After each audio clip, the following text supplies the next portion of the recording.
Vietnam FM Bui Than Son attended OECD Ministerial Council meeting. UK announced a military support package worth £3 billion for Ukraine. Waiting for a solution to cope with climate change for the Southern Nghe An irrigation system. Hello, so good to see you again in today's news. At the invitation of the Secretary General of Organization for Economic Cooperation and Development (OECD), Matthias Cormann, and Prime Minister of Japan, Fumio Kishida, Minister of Foreign Affairs of Vietnam, Bu Thanh just attended the Ministerial Council meeting, MCM, of the OECD, in combination with other bilateral activities in French. At the first plenary session, Minister of Foreign Affairs of Vietnam Bui Than Son, as co-chair of the OECD Southeast Asia Regional Program, SEARP, for the 2022 to 2025 term, shared Vietnam's development orientation and mindset, saying Vietnam does not grow at any cost, always puts people at the center, as stakeholder and goal of development. Minister of Foreign Affairs of Vietnam Bui Than Son proposed that OECD take the lead in driving global cooperation.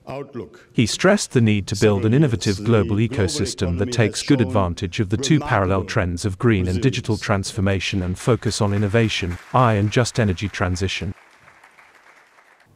The UK promised £3 billion, equivalent to $3.74 billion of annual military aid for Ukraine.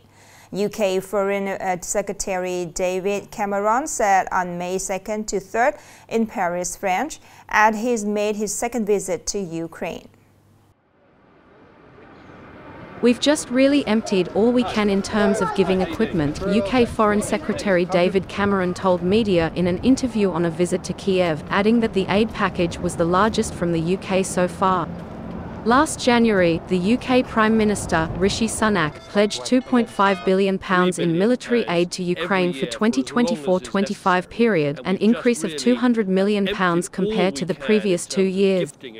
The UK is one of the leading donors to Ukraine, alongside the US and Germany.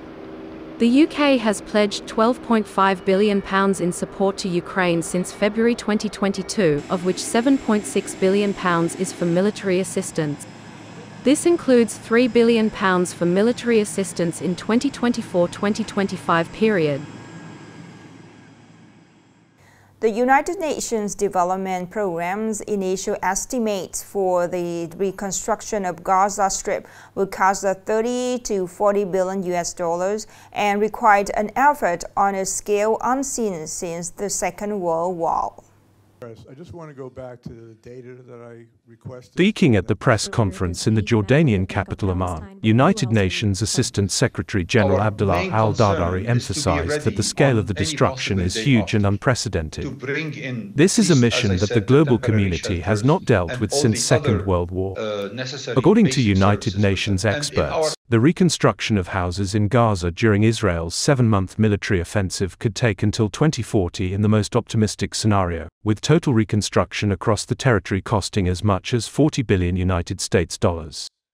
More than 34,500, mostly women and children, have died since Israel launched its offensive in Gaza.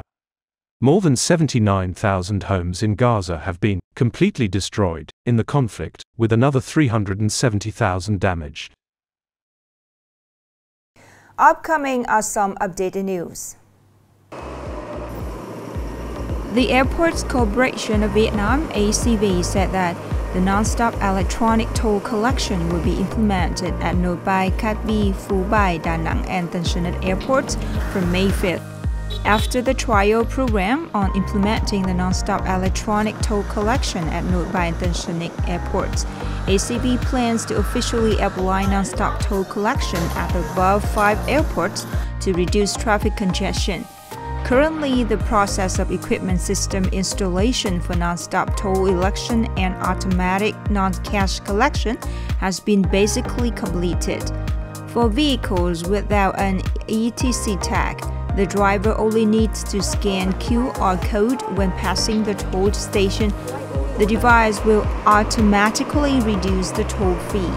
It only takes a few seconds for the driver to pass through the toll station. On the morning of May 3rd, Dong Nai Provincial People's Committee directed local departments and medical facilities to urgently overcome the consequences of a serious food poisoning incident in Long Khan City. At the same time, the Provincial People's Committee directed the Food Safety and Hygiene Branch to coordinate with the provincial police, relevant units to inspect and clarify the cause of the incident. As of noon on May 3rd, hospitals in Long Khan City received emergency treatment for 473 people who were poisoned after eating bread at Bakery B, Xuan Bin Ward, Long Khan City. Long Khan City leaders said that Bakery B sells over 1,000 loaves of bread per day. The Bakery B is not qualified for food safety certificate.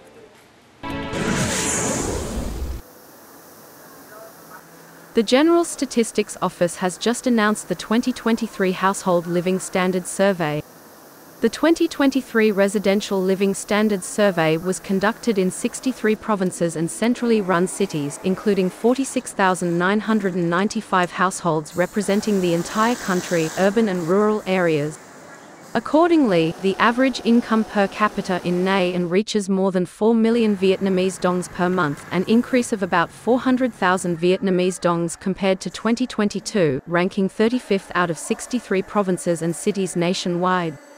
The highest average income per person per month in our country is Binh Duong with nearly 8.3 million Vietnamese dongs. The lowest is Dien Bien with nearly 2.2 million Vietnamese dongs.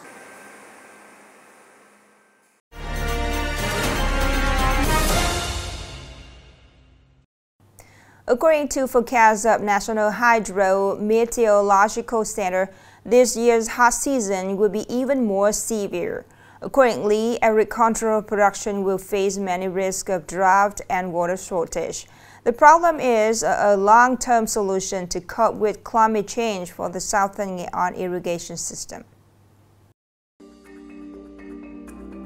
Hung Dao is one of the areas with the largest agricultural production area in Hung Nha Nguyen district. Every year, the commune's winter-spring crop covers 425 hectares of rice. In the summer-autumn crop, due to difficulties in water resources, the rice area only reached about 350 hectares. For the upcoming summer-autumn crop, the commune will have to find a solution because right at the end of the winter-spring crop, the water source is not guaranteed. The rice has bloomed for 10 days and it has suffered from lack of water. The water source from the river has dried up, so many pumps have had to operate overnight. Beside Hung Nha Nguyen, Nam Dan district is also facing difficulties in water resources for the spring crop. The South Nghe An Irrigation Single-Member Limited Liability Company is encountering difficulties in water regulation to irrigate 24,400 hectares of cultivated land. Therefore, in addition to the drought prevention plan, the company also implemented public mobilization work. Climate change completely changed the weather, so the summer-autumn crop also implemented measures to combat drought. For many years, Nghe An Province has been pursuing the project to restore and upgrade the Southern Nghe An irrigation system using ODA capital. The Department of Agriculture has reported to the Provincial People's Committee. The relevant departments are preparing reports for project proposals. If the roadmap is favorable, the project will be implemented in 2026 to 2030 period. In parallel with raising the water level from dam of Lam River, canals are also repaired and dredged. 225 pumping stations throughout the southern irrigation system will be upgraded. And then, coping with drought in agricultural production will be improved. The last story just ended our program today. Thank you so much for your attention. Goodbye and see you later.